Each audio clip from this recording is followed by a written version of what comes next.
महाराष्ट्रातील हा न्यायालयीन कर्मचारी वर्ग आपल्या न्यायाच्या दृष्टीने होणाऱ्या आदेशाकडे डोळे लावून बसला आहे.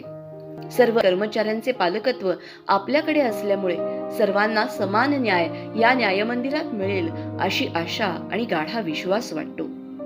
कार्यरत असणाऱ्या न्यायिक अधिकारी यांना न्यायदानाच्या कामात सर्वतोपरी आपले उत्तमोत्तम देण्याच्या सदैव प्रयत्नात असलेला हा न्यायालयीन कर्मचारी वर्ग ऋणानुबंध असल्याप्रमाणे कामाला वाहून घेतो आणि कार्यरत असतो.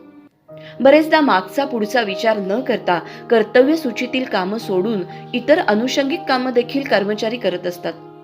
कामाचे फळ मिळावे ते त्याच्या खरोखरच हक्काचे आहे ते त्याला मिळण्यासाठीचा हा लढा. अनेक कुटुंबामध्ये कमावणारे हात दोनच असतात आणि त्याच्यावर अवलंबून कुटुंबातील अनेक सदस्य असतात. कामातील जबाबदारी, तत्परता, प्रामाणिकपणा, कौशल्य आणि परिश्रम ह्याचा विचार करता आर्थिक मोबदला हा स्थिर असला तरी कमी आहे. त्यांच्या कौटुंबिक आणि सामाजिक जबाबदारीतून स्वतःच्या भविष्यासाठी तरतूद करताना त्यांची खूप दमछाक होते. अनेकांना आयुष्यभर कर्जबाजारी असल्याच्या भावनेतूनच सेवानिवृत्त व्हावे लागते.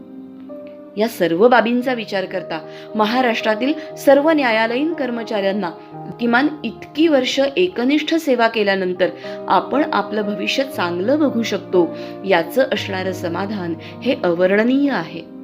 शिवाय जे कुटुंब आपल्या प्रत्येक अडीअडचणीत, संकटात आपल्या सोबत असतं, तिला किंवा त्याला आपल्या पश्चात आपण काहीतरी आर्थिक आधार देऊन जाणार आहोत ही भावनाच खूप सुखावह आहे. सर्व बाबींचा अतिशय सहानुभूतीपूर्वक विचार होऊन लवकरात लवकर न्यायाचा ठसा उमटवला जावा यासाठी सर्व न्यायालयीन कर्मचाऱ्यांच्याकडून कळकळीची विनंती आहे.